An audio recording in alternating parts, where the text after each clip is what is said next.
The American Mafia spent decades convincing the world it was untouchable, and for a long time, it was. Bosses ran entire cities. They corrupted police forces, bribed judges, controlled unions, and made billions from operations that law enforcement could barely prove existed. The code of silence held, the structure protected them. For most of the 20th century, the federal government could not land a meaningful blow. Then the empires started falling. Not because of some brilliant government masterstroke, not because the mafia ran out of money or muscle. They fell because the men at the top made mistakes. Basic ones, avoidable ones, the kind of mistakes that, looking back, seem almost impossible to believe from men who had survived everything else thrown at them. They picked the wrong town for a meeting. They never filed a tax return. They let a stranger spend 6 years inside their organization. They talked openly in rooms they assumed were safe. They weren't. Section 1. The Appalachin Disaster, 1957. Holding a national summit in a small town with flashy cars. In October 1957, Vito Genovese had just finished eliminating his two biggest rivals. Albert Anastasia had been shot dead in a Manhattan barbershop. Frank Castellano had been forced into retirement after surviving a gunshot wound to the head. Genovese now controlled the most powerful crime family in New York, and he wanted every mob boss in the country to acknowledge it officially. So he called a meeting, not a quiet sit-down with a handful of trusted men. A full national summit. Roughly 100 mob bosses, underbosses, captains, and associates from across the United States, Cuba, and Italy. The agenda included narcotics policy, loan sharking operations, gambling territories, and dividing up the criminal interests of the recently murdered Anastasia. Most importantly, it was meant to formally crown Genovese as the new boss of bosses. Buffalo crime boss Stefano Magaddino suggested the location. A 53-acre estate on McFall Road in Appalachin, New York, owned by his associate Joseph Barbara Sr., a Canada Dry beverage distributor with a lengthy arrest record that included multiple murder charges. The property sat along the south shore of the Susquehanna River near the Pennsylvania border, about 200 miles northwest of New York City. Magaddino's logic was that it was far from the city, far from federal agents, and far from attention. There were two serious problems with this plan. The first was that the same location had been used for a smaller mob gathering the year before in 1956. On the way home from that meeting, Bonanno family Captain Carmine Gigante was stopped by state troopers and found to be driving without a license. He had an extensive criminal record. That stop put the property on the radar of a local sergeant named Edgar Croswell, who began keeping occasional surveillance on the Barbara estate from that point forward.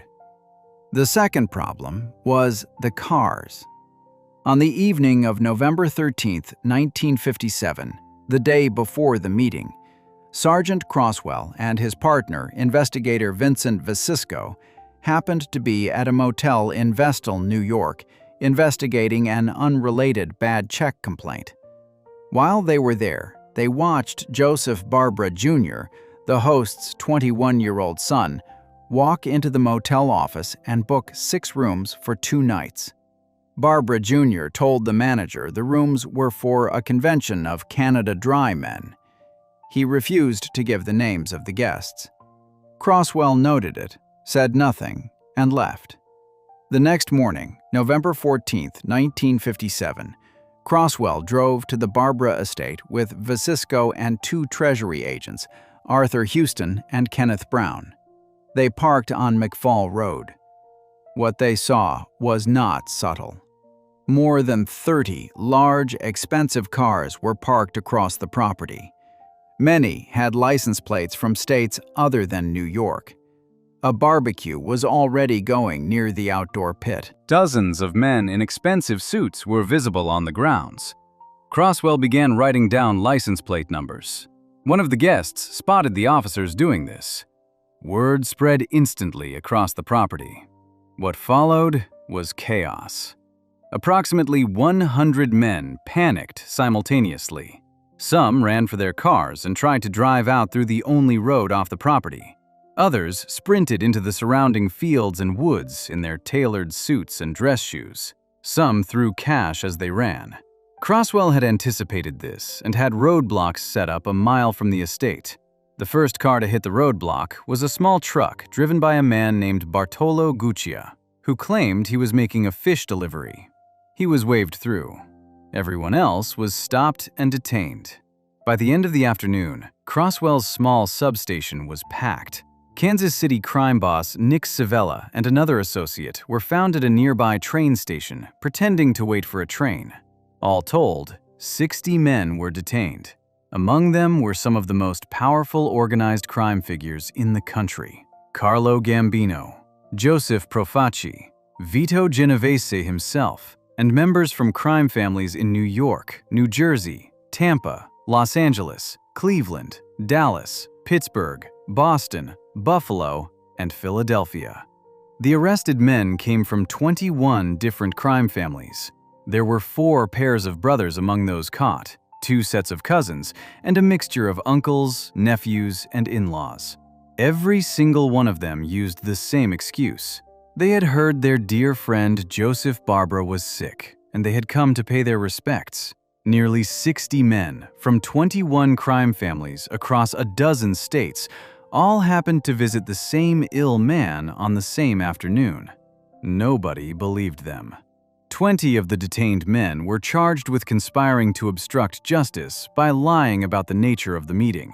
In January 1959, all 20 were convicted, fined up to $10,000 each, and given prison sentences ranging from 3 to 5 years. All convictions were overturned on appeal the following year. Not a single man served meaningful time directly for the Appalachin meeting. But the convictions were never the point. The damage was something far worse and far more permanent. For 3 decades, FBI Director J. Edgar Hoover had publicly denied that a national organized crime syndicate existed. In his New York field office, 400 agents were assigned to hunting communist subversives. 4 agents were assigned to organized crime. Hoover had personal files on 25 million Americans, but no file on Bonanno family boss Joe Bonanno. Appalachin ended all of that.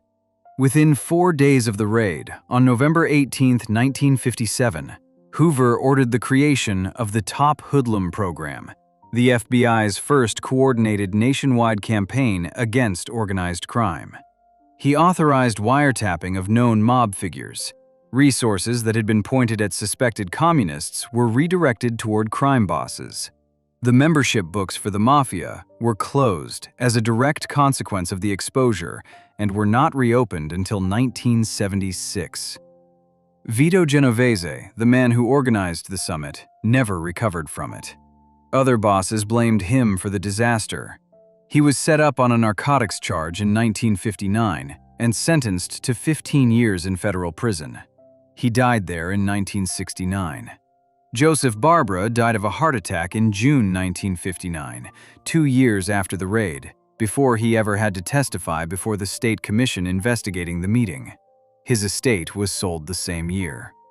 The meeting that was supposed to put Genovese on top of the entire American Mafia instead handed the federal government the proof it needed that the Mafia existed, had a national structure, and required a national response. 100 men in expensive cars drove to a quiet town in upstate New York and gave law enforcement the gift they had been waiting decades for. All because nobody thought twice about the cars. Before we move on, if you're enjoying this analysis, please consider subscribing. It helps the channel tremendously. Al Capone made a different kind of mistake, not with cars or meetings, but with money. Specifically, the money he never reported to the government. Section 2. Al Capone's Tax Evasion, 1931. The most powerful crime boss in America never filed a tax return. Al Capone ran Chicago, That is not an exaggeration. By the late 1920s, he controlled bootlegging, gambling, and prostitution across the city, had corrupted a significant portion of the local police force and city government, and was generating an estimated $60 million a year from his various operations. He had ordered the deaths of rival gangsters, survived multiple assassination attempts, and beaten every serious criminal charge that came his way. Prosecutors had tried for years to put him away for bootlegging, for murder, for running illegal gambling operations. Nothing stuck. What nobody had focused on was simpler than any of that. Capone had never once filed a federal income tax return. He had no bank accounts in his own name. He owned no property under his own name. Every transaction he made was in cash. He spent lavishly, custom-made suits, a mansion on Palm Island in Miami, expensive cars, hotel suites. But on paper, he effectively did not exist financially.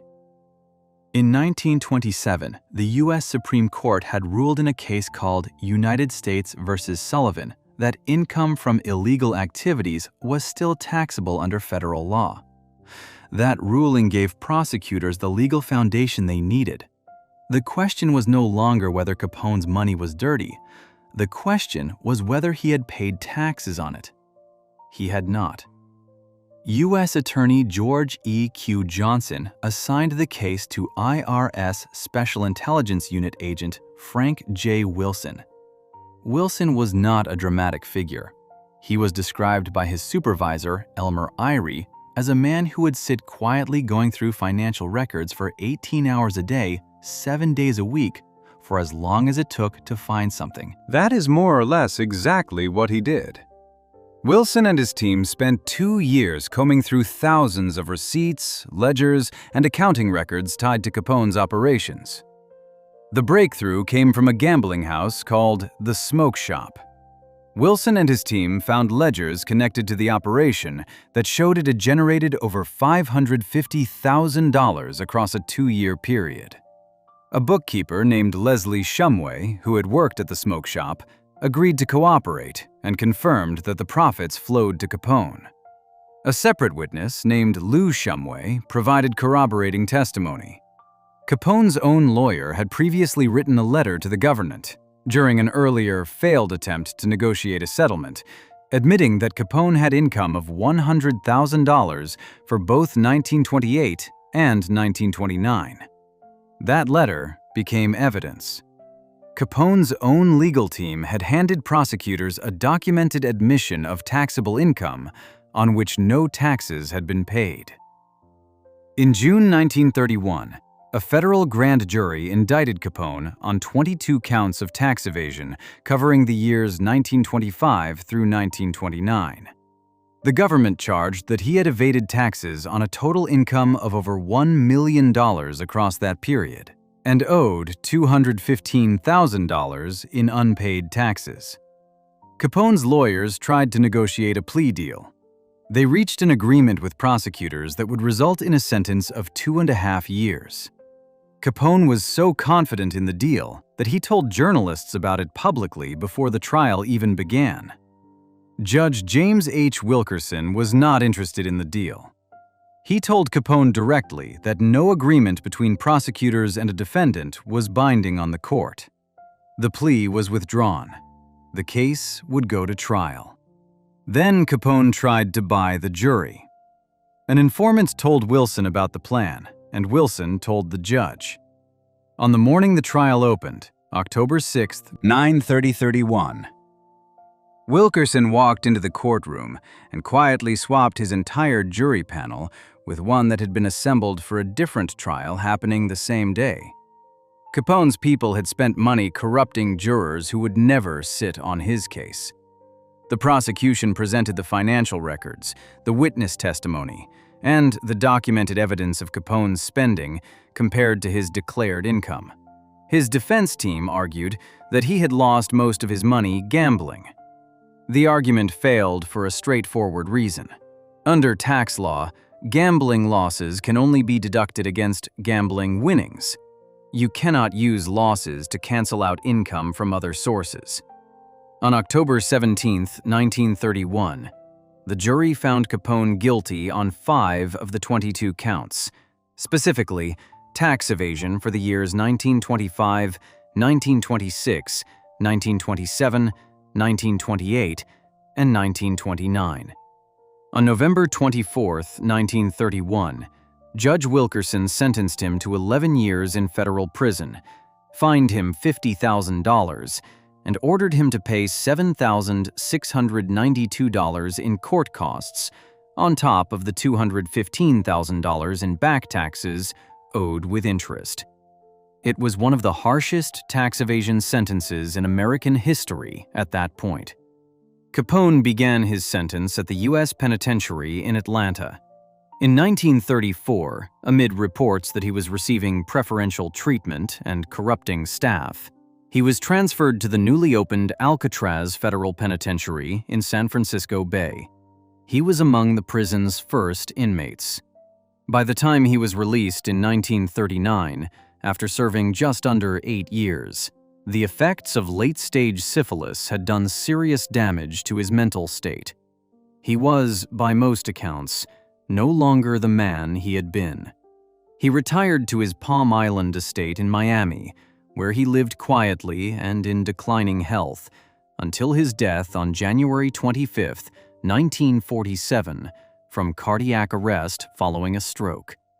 He was 48 years old. His criminal empire had already collapsed before he died. The men who took over the Chicago outfit after his imprisonment operated with considerably more caution about their financial footprints. A direct lesson learned from watching the most powerful crime boss in the country get destroyed by a bookkeeper with a ledger. The next mistake on this list required no ledgers, no financial records, and no undercover work. All it required was one frightened man in a prison yard who thought his boss was trying to have him killed, and who decided to tell the entire country every secret he knew. Section 3. Joseph Valachi breaks omerta. 1963. A soldier who thought his boss wanted him dead told the Senate everything. Joseph Valachi had been a member of the Genovese crime family since 1930. He was not a boss, not an underboss, not a captain. He was a soldier, a street-level earner who ran numbers, dealt narcotics, and did what he was told. He had been in organized crime for over 3 decades. He knew the rules. The most important one was omerta, the code of silence. You did not speak about the organization to anyone outside it, ever, under any circumstances. In 1959, Valachi was convicted of drug trafficking and sentenced to 15 years in federal prison. He was sent to the U.S. Penitentiary in Atlanta, Georgia. Vito Genovese, the boss of his own family, was serving time in the same prison on a narcotics conviction of his own. While inside, Valachi became convinced that Genovese had marked him for death. His belief was rooted in a specific moment. Genovese gave him what Valachi interpreted as the kiss of death, a signal within Mafia tradition that meant a man had been condemned. Whether Genovese actually intended this, or whether Valachi misread the situation entirely, the fear that followed was real, and it was total. On June 22, 1962, Valachi spotted a fellow inmate in the prison yard named John Sopp. Valachi believed Sopp was a mafia hitman sent by Genovese to kill him. He picked up a metal pipe and beat Sopp to death. Sopp was not a hitman. He was not even connected to the mafia. Valachi had killed the wrong man entirely. Now facing the death penalty for murder in addition to his existing sentence, Valachi had very few options left. He approached prison officials and then federal agents and offered to tell them everything he knew about the American Mafia in exchange for protection and a reduction in charges. The FBI began debriefing him. What came out of those sessions was the most detailed first-person account of Cosa Nostra's internal structure, history, and operations that law enforcement had ever obtained. In October 1963, Valachi testified publicly before Senator John L. McClellan's Permanent Subcommittee on Investigations in Washington, D.C. The hearings were televised nationally. Valachi sat at the witness table in a suit and tie, occasionally smoking a cigarette, and spent days describing a criminal organization that the FBI director had been publicly denying existed for decades. He confirmed the 5 families of New York were real and named their bosses at the time of his testimony: Tommy Lucchese, Vito Genovese, Joseph Colombo, Carlo Gambino, and Joe Bonanno. He described the commission, the governing body made up of the most powerful family bosses, and explained how it functioned. He laid out the internal hierarchy from boss down through underboss, consigliere, captains, soldiers, and associates. He described the initiation ceremony in detail, including the blood oath and the burning of a saint's card in the inductees' hands. He explained omerta and what it required. He told the committee that members of the organization did not use the word mafia internally. They called it Cosa Nostra, meaning our thing. When asked directly what he did for the organization, Valachi answered, "I just go out and kill for them." Attorney General Robert Kennedy testified before the same committee that Valachi's disclosures had provided critical intelligence that allowed the FBI and IRS to pool data on over 1,100 identified racketeers. In the first half of 1963 alone, the combined investigative effort those disclosures enabled produced 171 indictments and 160 organized crime convictions. None of those were directly attributable to Valachi's testimony in court.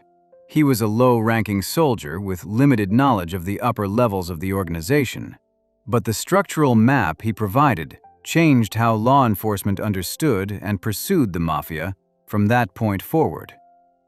Before Valachi, the FBI had no reliable framework for understanding what La Cosa Nostra actually was, how it was structured, or how it operated nationally. After Valachi, they did. The glossary of terms he provided, made man, button, going on record, family, crew, gave investigators a shared language for interpreting wiretap conversations and informant reports they had previously struggled to decode. The damage went beyond information. Valachi proved that the code of silence could be broken. He was a made man, a full member who had taken a blood oath, and he had talked, publicly, on national television. The psychological effect on the mafia was significant. The omerta that had protected organized crime for generations had always rested on the assumption that no member would ever break it. Valachi broke it in front of the entire country and lived to tell about it. In the years that followed, more men flipped.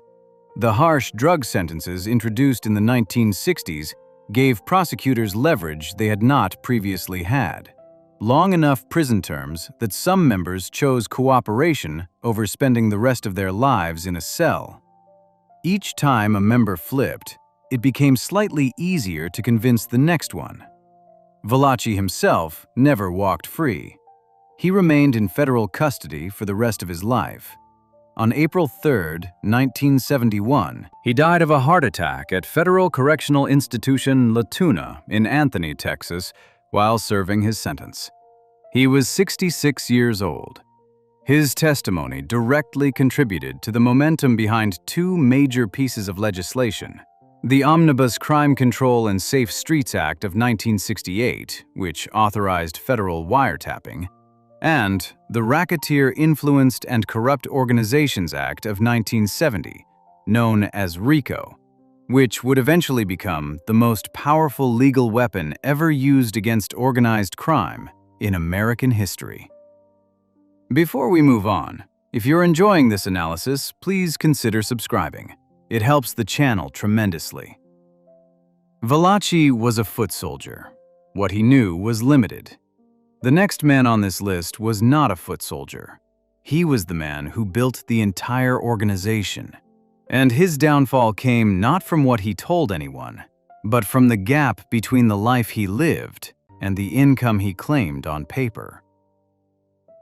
Section 4.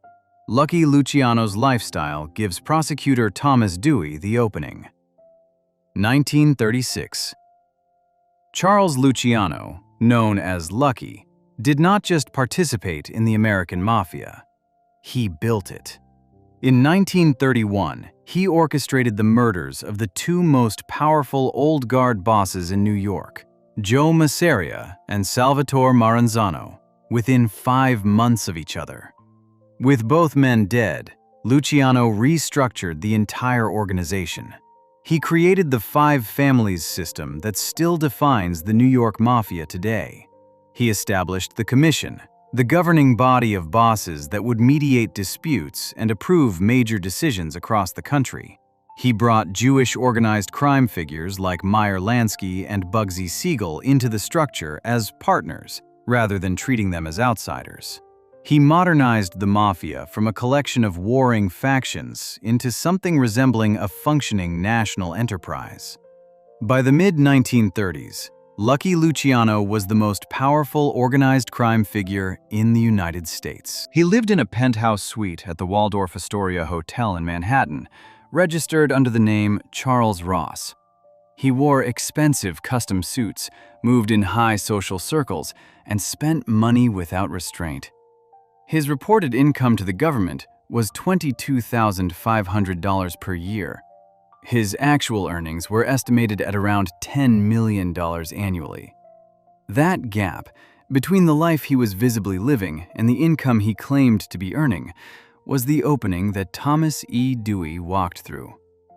Dewey was a special prosecutor appointed to investigate organized crime and racketeering in New York. He was ambitious, methodical, and not easily intimidated. He had already successfully prosecuted several organized crime figures when he turned his focus to Luciano. The case Dewey built was not about bootlegging, not about murder, not about the Commission or the 5 families. It was about prostitution, specifically a large-scale network of brothels and call girls operating across New York City that investigators connected to Luciano's organization. The evidence against Luciano was not overwhelming on its face. Prostitution was, at most, a side operation for a man running a criminal empire of that scale. Dewey knew this. His strategy was to put enough witnesses on the stand, women who had worked in the network, madams who had run the houses, to establish a pattern that pointed upward to Luciano. He gathered testimony from 27 former prostitutes and madams who described the organization's structure and, in several cases, described direct contact with men connected to Luciano. The trial began on May 13, 1936. Luciano made a decision that prosecutors had not been certain he would make. He took the stand in his own defense. During cross-examination, Dewey focused on the money. He walked Luciano through his lifestyle, the Waldorf Astoria suite, the expensive clothes, the cars, the social engagements, and asked him to explain how a man earning $22,500 a year sustained any of it. Luciano had no good answer. He denied knowing the women who had testified against him, even those who stated they had met him at his hotel suite. The cross-examination exposed him as either a liar or a man with a great deal of unexplained wealth. Under Dewey's questioning, the gap between the declared income and the visible life became the story of the trial. One of the prosecution's key witnesses was a woman named Florence Brown, known as Cokie Flo, a former madam and drug addict who had worked within the network. She testified about the organizational structure and described how the operation functioned at a management level. Her testimony, combined with that of the other witnesses, gave the jury a picture of a large, coordinated criminal business, and a man at the top of it, living on money that had no legitimate explanation. On June 5, 1936, the jury convicted Luciano on 62 counts of compulsory prostitution. 2 days later, on June 7th, Judge Philip McCook sentenced him to 30 to 50 years in state prison at Clinton Prison in Dannemora, New York. It was the longest sentence ever imposed in New York State for that charge. Luciano was 38 years old. From prison, Luciano continued to exert influence. Frank Costello took over the day-to-day management of his family's operations. Major decisions were still run through Luciano via intermediaries. His appeals failed by 1938, and Costello formally assumed leadership of the commission on his behalf. The structure Luciano had built was durable enough to survive his imprisonment, which was, in its own way, a testament to how well he had designed it. During World War II, the U.S. Navy approached Luciano through his associate, Meyer Lansky. Naval intelligence wanted the mob's help securing the New York docks against enemy sabotage and gathering contacts in Sicily ahead of the Allied invasion of Italy in 1943. Luciano agreed to cooperate. In January 1946, New York Governor Thomas Dewey, the same man who had prosecuted him, commuted Luciano's sentence. The condition was immediate and permanent deportation to Italy. Luciano had never become an American citizen, which made deportation legally straightforward. On February 10, 1946, Luciano's ship sailed from Brooklyn for Italy. He arrived in Naples on February 28 after a 17-day voyage. He was 48 years old and would never set foot in the United States again. He attempted to relocate to Cuba in late 1946, settling in Havana and meeting with American mob bosses who came to pay their respects. The U.S. government discovered he was there and threatened to cut off all shipments of American prescription drugs to Cuba unless the Cuban government removed him. He was deported back to Italy in early 1947. Luciano spent the rest of his life in Italy under close police surveillance. On January 26, 1962, he died of a heart attack at Naples International Airport. He was reportedly meeting with an American film producer to discuss a movie about his life when he collapsed. He was 64 years old. The man who created the modern American Mafia was brought down not by a rival, not by a hitman, but by a prosecutor who simply pointed at his hotel suite and asked how he paid for it. The next mistake did not involve a lifestyle that was too visible.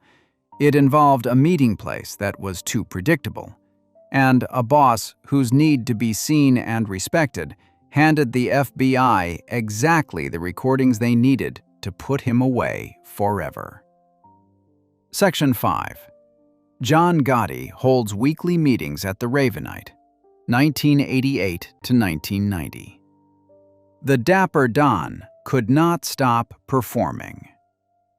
John Gotti became boss of the Gambino crime family in December 1985 after orchestrating the murder of his predecessor, Paul Castellano, outside Sparks Steakhouse in Midtown Manhattan.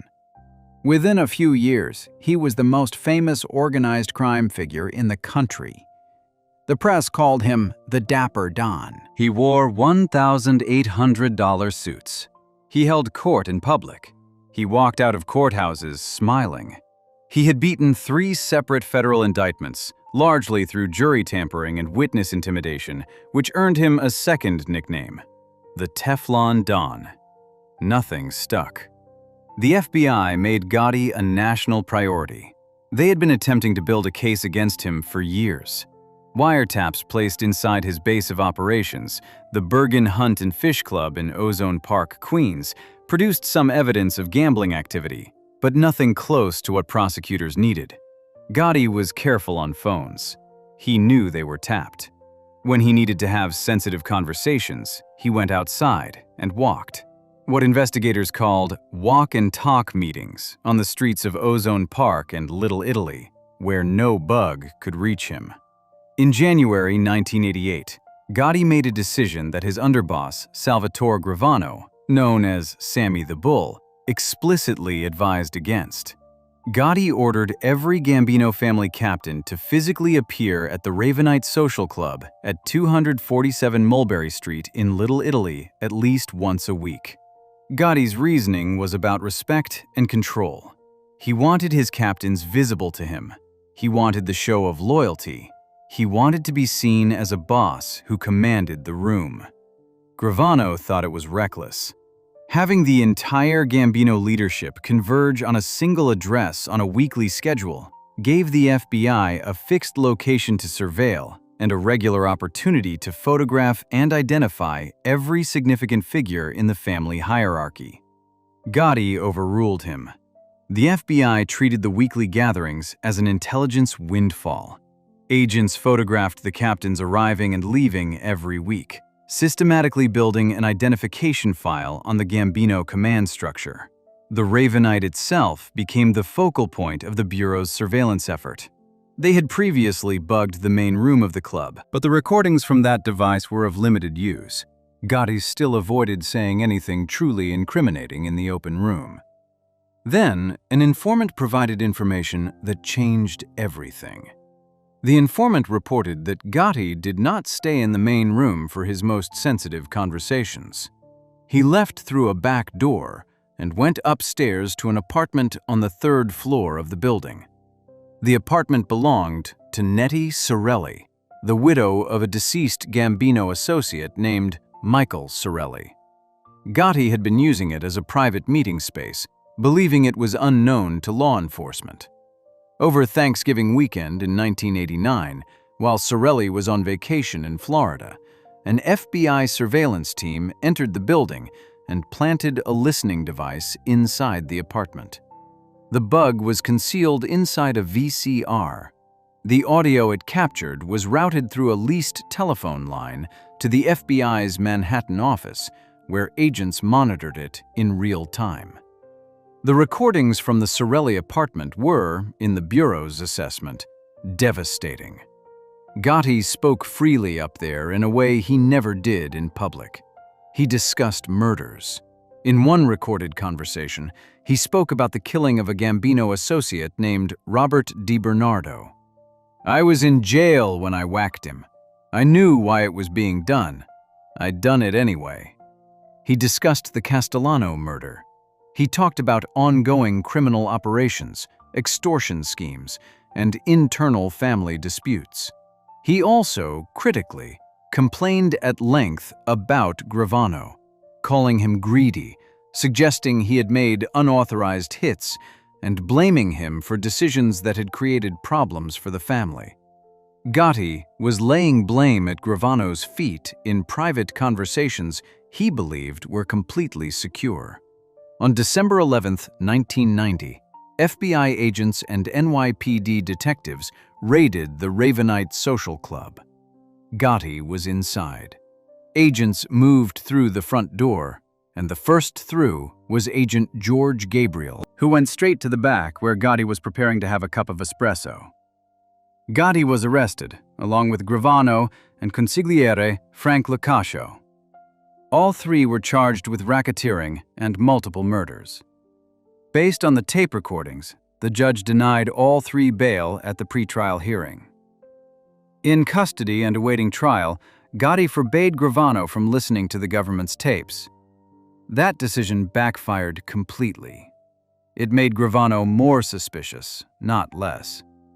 When FBI agents offered Gravano the opportunity to hear a portion of the recordings privately, he agreed. What he heard was Gotti on tape calling him a monster, blaming him for murders, and describing him in terms that suggested Gotti was building a case to have him killed or to use him as a scapegoat at trial. Gravano later said that when Gotti told him the tapes were horrible and asked what they were going to do, Gotti had told him directly that Gravano would have to take the weight, meaning Gravano would take the blame in court. On November 13, 1991, Gravano formally agreed to cooperate with the government.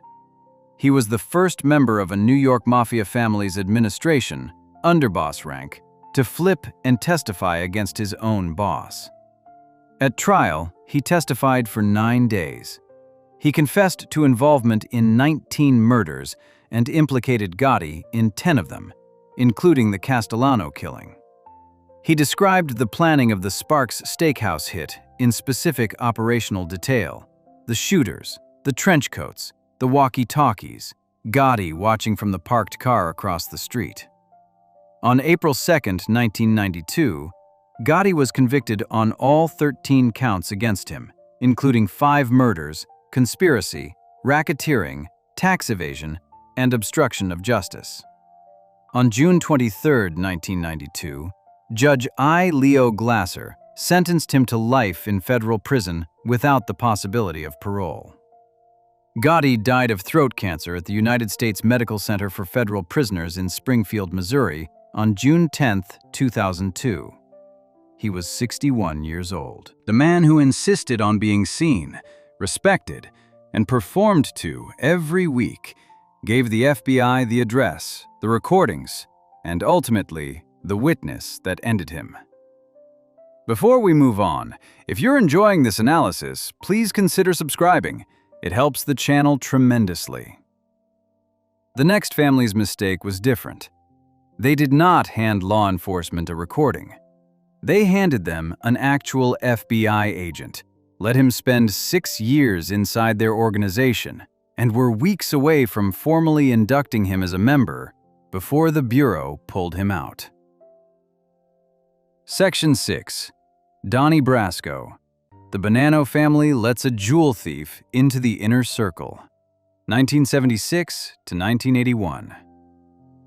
In the spring of 1976, FBI Special Agent Joseph Pistone walked into the New York field office and volunteered for an undercover operation. The plan was to infiltrate a stolen goods ring connected to the Bonanno crime family. The operation was initially expected to last around 6 months. Pistone had a Sicilian background, spoke Italian, had grown up in Paterson, New Jersey around Italian-American social clubs, and had spent time in the FBI's truck hijacking unit, where he had learned how stolen property moved through criminal networks. His cover identity was a small-time jewel thief and fence named Donnie Brasco. The FBI erased his name from internal rolls. Anyone who called asking for him was told no one by that name worked there. What followed lasted not 6 months, but nearly 6 years. Pistone began frequenting bars in Lower Manhattan that were known mafia hangouts. He worked slowly, making himself useful, demonstrating knowledge of the jewelry trade. The FBI had sent him through gemology courses specifically to make the cover credible. His first significant contact inside the Bonanno family came through a soldier named Anthony Mira, who introduced him deeper into the organization. From there, Pistone was taken under the wing of Benjamin Ruggiero, a low-ranking Bonanno soldier known as Lefty Guns. Ruggiero was a career criminal who had spent decades in the mob without ever becoming wealthy or rising above soldier rank. He saw in Donnie Brasco a younger man he could mentor and sponsor, someone whose earnings would reflect well on Ruggiero and potentially help him move up. Ruggiero became Pistone's main protector inside the family. He vouched for him repeatedly. He introduced him to captains and other members. He taught him the specific customs, language, and unwritten rules of Cosa Nostra. In the world Pistone had entered, a man's sponsor was personally responsible for him. If Donnie Brasco turned out to be a problem, Lefty Ruggiero would answer for it with his life. Over the following years, Pistone's access expanded steadily. He eventually came to work directly under Bonanno Captain Dominic Napolitano, known as Sonny Black, who after the 1979 murder of Bonanno boss Carmine Galante, had risen to become one of the most powerful figures in the family. Pistone opened and operated a nightclub called the King's Court Bottle Club in Holiday, Florida, as a joint venture with Napolitano and Ruggiero. The club functioned as a front for gambling, drug sales, and fencing stolen goods. Pistone ran it. The FBI monitored it. By 1981, Pistone had been inside the Bonanno family for nearly 5 years. Napolitano had decided that Donnie Brasco had earned the right to become a made man, a full, formal member of the family. The induction would have required Pistone to commit a murder as proof of loyalty. The FBI had no intention of letting that happen. Napolitano assigned Pistone to kill a man named Anthony Indelicato. The Bureau hatched a plan to locate and arrest Indelicato before the hit could take place, thereby giving Pistone cover for why it never happened. They could not find Indelicato in time. With the situation becoming increasingly dangerous and the pressure to commit an actual murder mounting, the FBI made the decision to shut down the operation on July 26, 1981. Pistone boarded a plane to Milwaukee and left Donnie Brasco behind permanently. 2 days later, FBI agents contacted Napolitano and told him the truth. There was no Donnie Brasco. The man he had sponsored, trusted, brought into his inner circle, and was preparing to induct into the family, was a federal agent who had spent 5 years collecting evidence against the Bonanno family and everyone connected to it. Napolitano's response, according to people who spoke with him afterward, was not rage. He reportedly said that if it had to be anyone, he was glad it was Pistone. He accepted what was coming. Before leaving for what he knew would be a final meeting with Bonanno leadership on August 17, 1981, Napolitano gave his jewelry to his favorite bartender. He handed over the keys to his apartment so someone could feed his pet pigeons on the roof. He walked out and did not come back. He was taken to a location, pushed down a staircase, and shot. His body was found in a creek on Staten Island on August 12, 1982. Both his hands had been cut off. Joe Massino, who became the Bonanno family's official boss, was later convicted of ordering the murder. Anthony Mira, who had originally introduced Pistone to the family, was also killed. Ruggiero was arrested by the FBI on August 30, 1981, the same day a murder contract was placed on him by the Bonanno family, effectively saving his life by putting him in custody. He was convicted of racketeering and conspiracy and sentenced to 20 years in federal prison. He died in 1995 while still incarcerated, maintaining until the end that he had never believed Brasco was law enforcement. The professional consequences for the Bonanno family were severe. As a direct result of the penetration, the other 4 New York families voted to remove the Bonannos from the Commission, the governing body of the American Mafia. The family was considered too compromised to be trusted at the table where major decisions were made. Pistone's testimony across multiple subsequent trials contributed to over 200 indictments and more than 100 convictions of mafia members. The FBI placed a $500,000 bounty on Pistone's head. As of statements he made in 2021, he believed the contract remained open. He continues to live under an assumed name and has relocated his family approximately 5 to 6 times since 1981. The Bonanno family's mistake was trusting a man nobody had properly verified, based on the word of a low-ranking soldier who wanted to look good to his bosses. The next mistake did not involve a single undercover agent. It involved every boss of every New York family sitting in the same courtroom at the same time, facing the same charges, because the very structure they had built to protect themselves became the evidence used to convict them. Section 7. The Mafia Commission Trial, 1985 to 1987. The bosses of all 5 families sat in the same room and got convicted together. The commission had existed since 1931. Lucky Luciano created it as a governing body for the American Mafia, a council of the most powerful family bosses that would meet to resolve disputes, approve major decisions, sanction murders, and coordinate criminal activity across the country. For over 50 years, it functioned as the Mafia's internal government. It was also, as it turned out, the single biggest mistake the organization ever made from a legal standpoint. By creating a formal governing structure, they had created a criminal enterprise that could be prosecuted as one. In 1983, Rudolph Giuliani was appointed U.S. Attorney for the Southern District of New York. He had a specific objective. Rather than prosecuting individual mobsters for individual crimes, the approach that had produced limited results for decades, Giuliani intended to use the Racketeer Influenced and Corrupt Organizations Act, known as RICO, to prosecute the commission itself as a unified criminal enterprise. RICO had been passed by Congress in 1970, but had never been applied to a major organized crime case at the federal level. Giuliani's office would be the first to use it this way. The investigation that preceded the indictments, called Operation Genus, ran for 5 years and involved more than 200 federal agents. The Bureau obtained 171 separate court-approved wiretaps. Bugs were placed in multiple locations: inside the Palma Boys social club used by Genovese family leadership, inside the car of Lucchese boss Anthony Corallo, and inside the Staten Island mansion of Gambino boss Paul Castellano. The recordings captured what prosecutors needed: conversations about murders, labor racketeering, bid rigging on construction contracts, and direct discussions of commission business. One of the most significant pieces of evidence came from a scheme called the Concrete Club.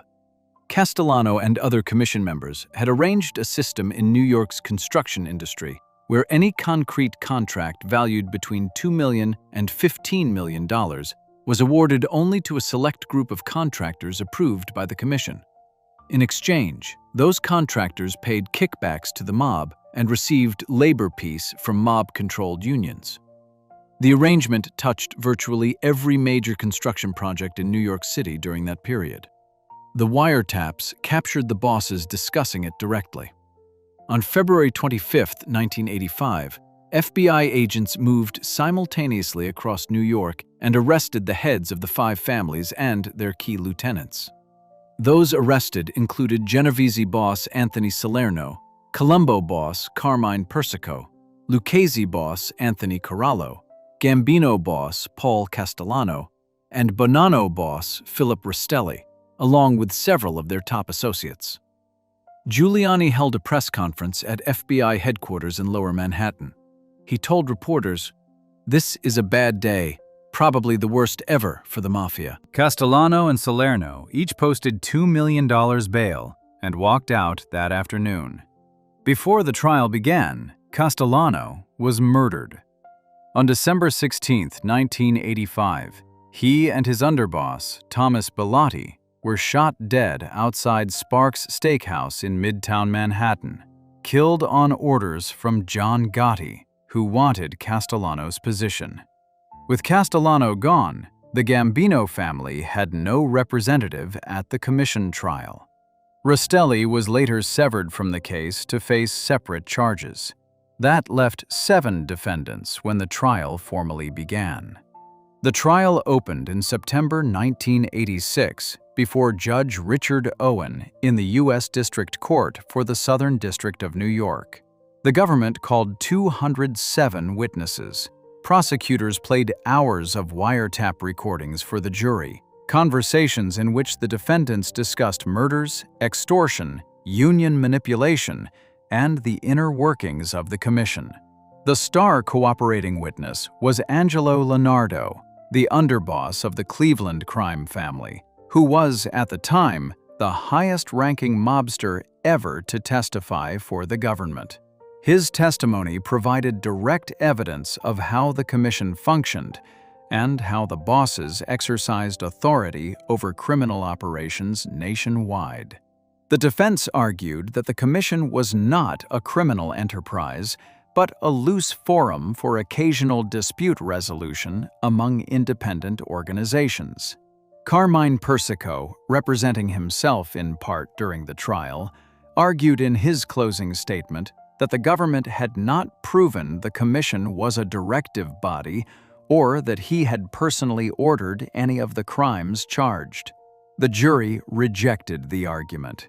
On November 19, 1986, after 6 days of deliberations, the jury convicted all 8 defendants on racketeering charges. On January 13, 1987, Judge Owen sentenced 7 of the 8 to 100 years in federal prison each, the maximum sentence available under RICO.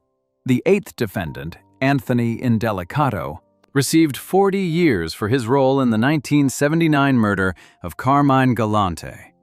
The 7 sentenced to 100 years were also fined a combined total of more than $240,000.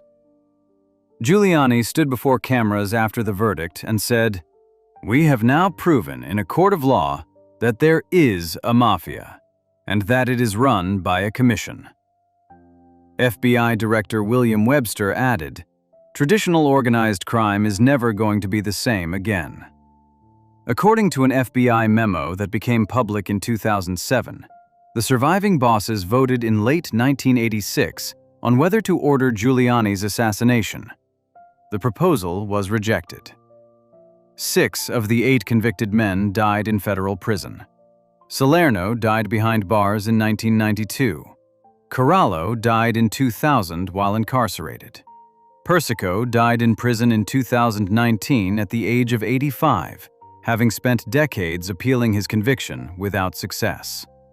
None of them ever came close to freedom. The structure the commission had built to protect the mafia, the formal meetings, the agreed decisions, the coordinated criminal activity across families, was precisely what made a single RICO indictment possible. By governing themselves like an organization, they had given prosecutors an organization to charge. Before we move on, if you're enjoying this analysis, please consider subscribing. It helps the channel tremendously. The next mistake involved a different kind of organizational failure. Not a governing body that exposed itself, but a drug pipeline so large and so ambitious that it required a network of ordinary pizza restaurants across America to keep it running, and left a trail that 4 continents of law enforcement spent years following to its source. Section 8. The Pizza Connection, 1984 to 1987. $1.65 billion in heroin. Hidden in tomato tins, moving through pizza parlors across America. The operation had been running since 1975.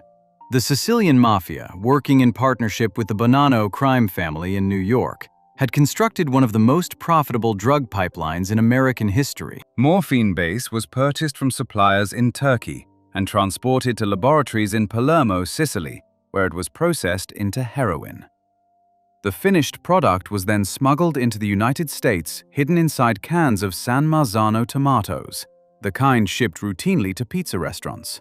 Once the cans arrived, the heroin was extracted and distributed through a network of independently owned pizza parlors across the Northeast and Midwest. The restaurants took in drug money as cash revenue, making the proceeds difficult to trace. Between 1975 and 1984, the operation moved an estimated $1.65 billion worth of heroin into the United States. The first intelligence on the operation came from an unlikely source. FBI agent Joseph Pistone, working undercover inside the Bonanno family as Donnie Brasco, overheard Bonanno members discussing the Sicilian connection in casual conversation. He reported what he heard. The New York field office opened a formal investigation of Bonanno captain Salvatore Castellano in 1980. Castellano was a Sicilian-born member of a crew known internally as the Zips, a term used by American-born mobsters to refer to Sicilian immigrants within the family.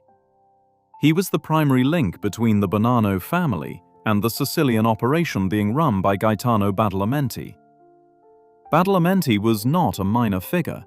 He had served as the head of the Sicilian Mafia's governing commission during the 1970s, before being expelled from Sicily in 1978 by rival factions who had taken control of the organization.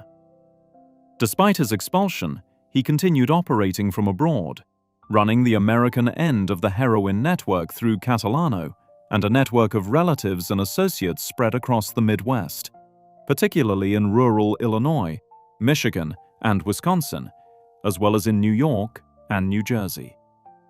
The FBI investigation expanded over 4 years into an operation involving agents across multiple continents.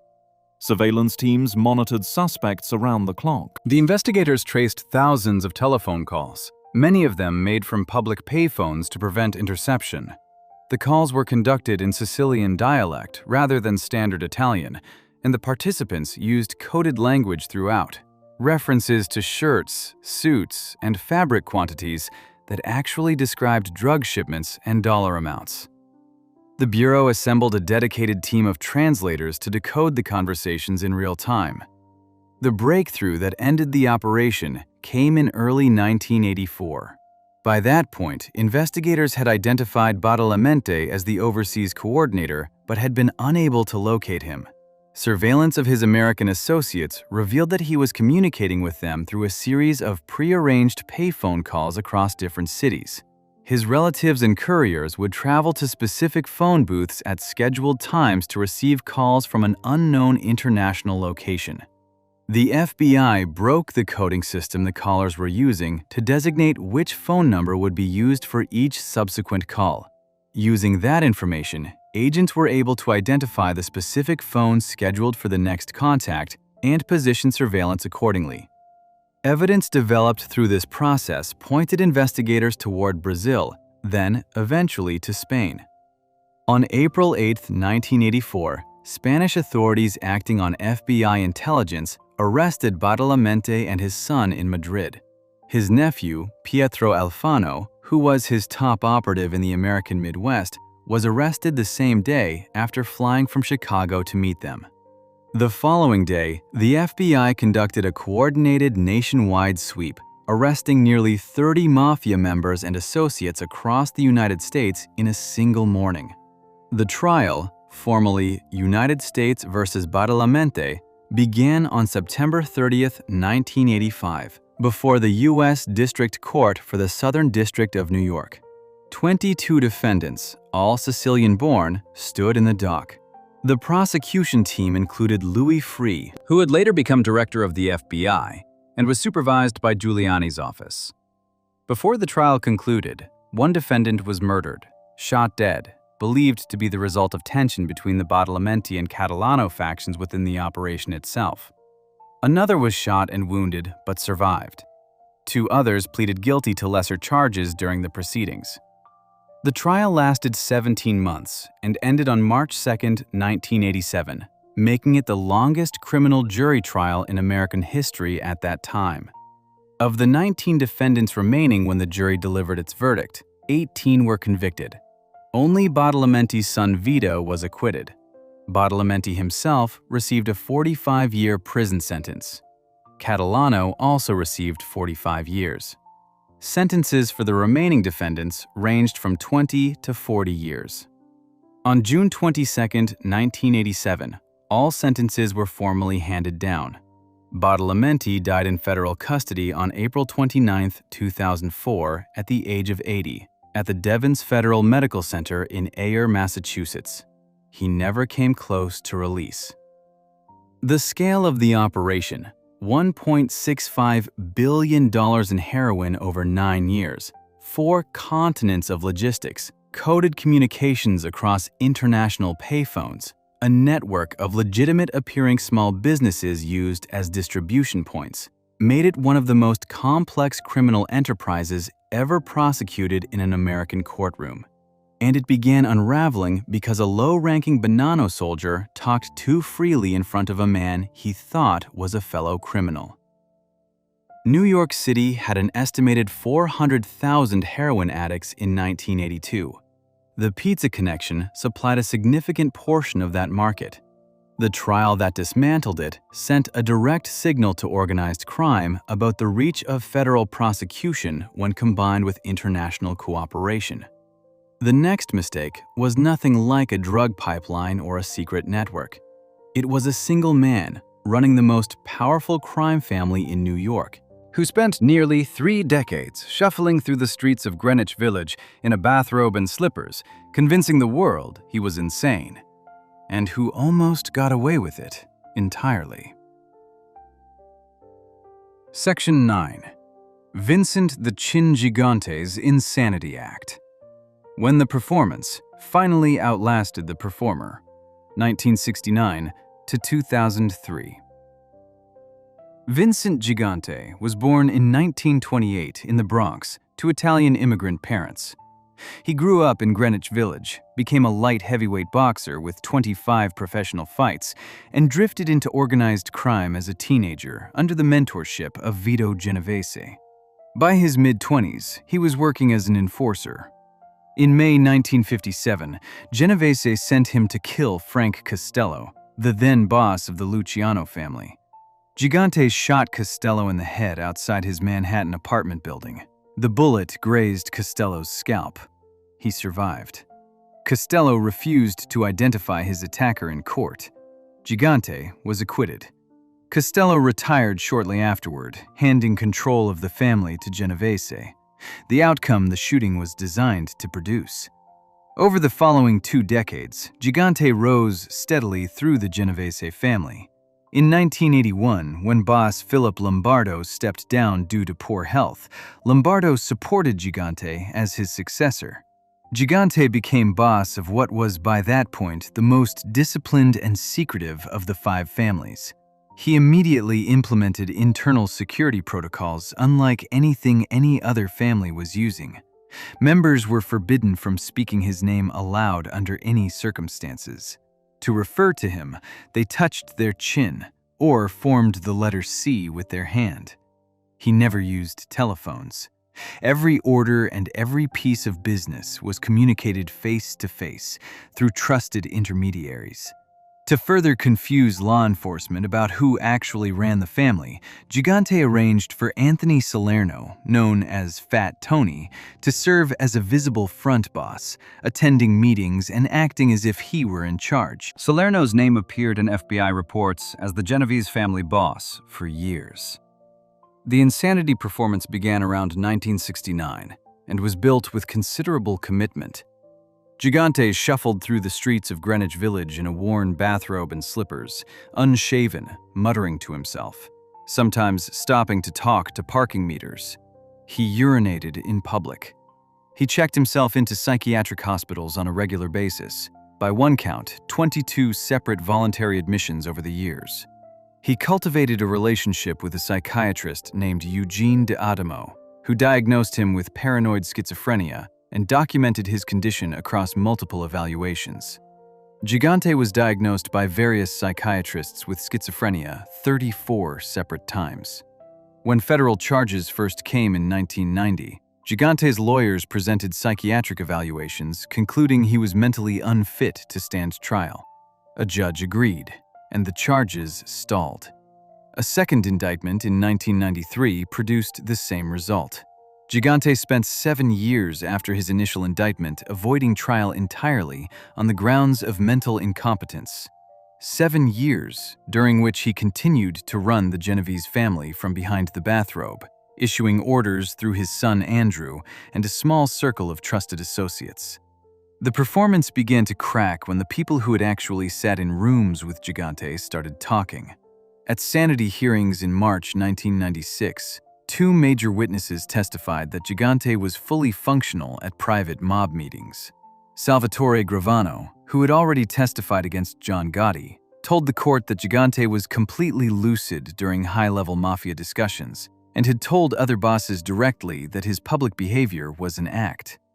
Alphonse Darco, the former acting boss of the Lucchese family, who had become a government cooperator, gave similar testimony. Both men had been in the same rooms as Gigante during commission-level meetings. Their accounts were specific and consistent. 2 of the psychiatrists who had previously diagnosed Gigante as incompetent changed their opinions after hearing the witness testimony.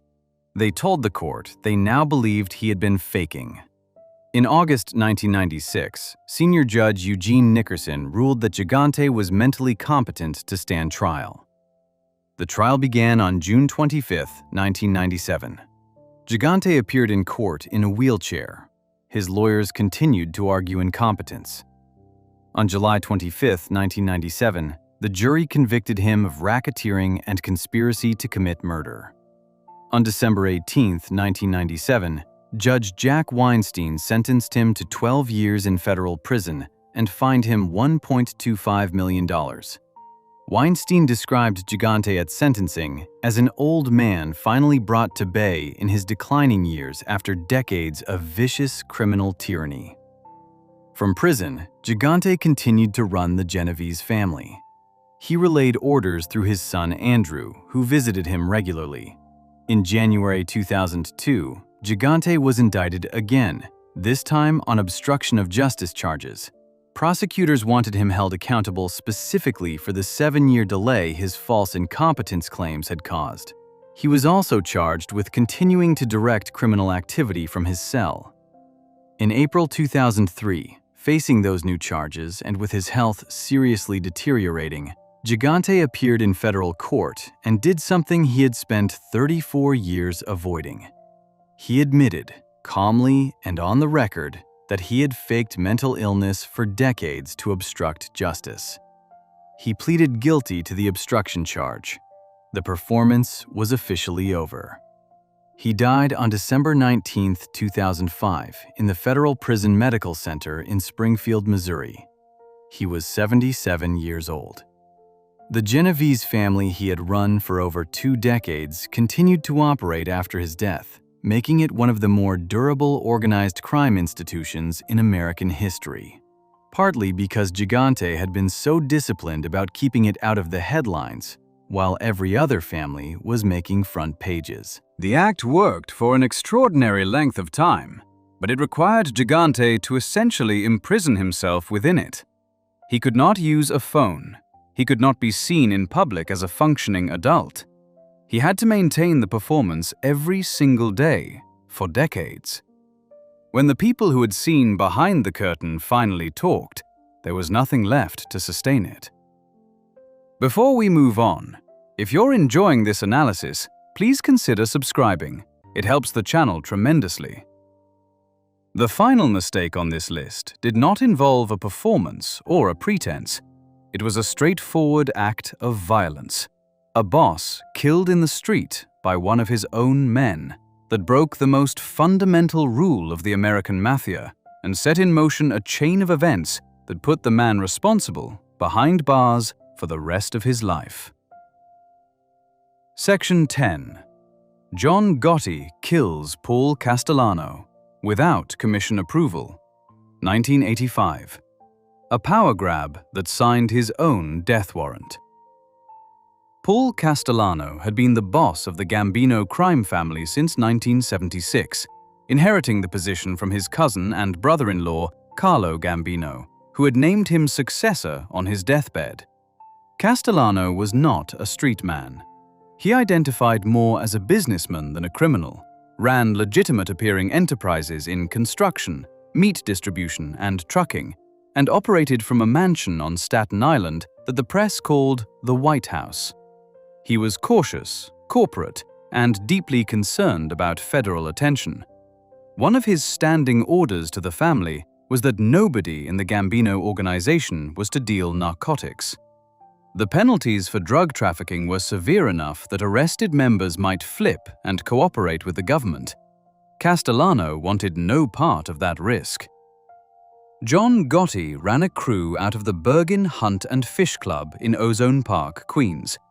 He was a street boss, loud, visible, loyal to the old underboss Aniello Della Croce, and completely uninterested in Castellano's ban on drugs. Members of his crew, including close associate Angelo Ruggiero, had been dealing heroin.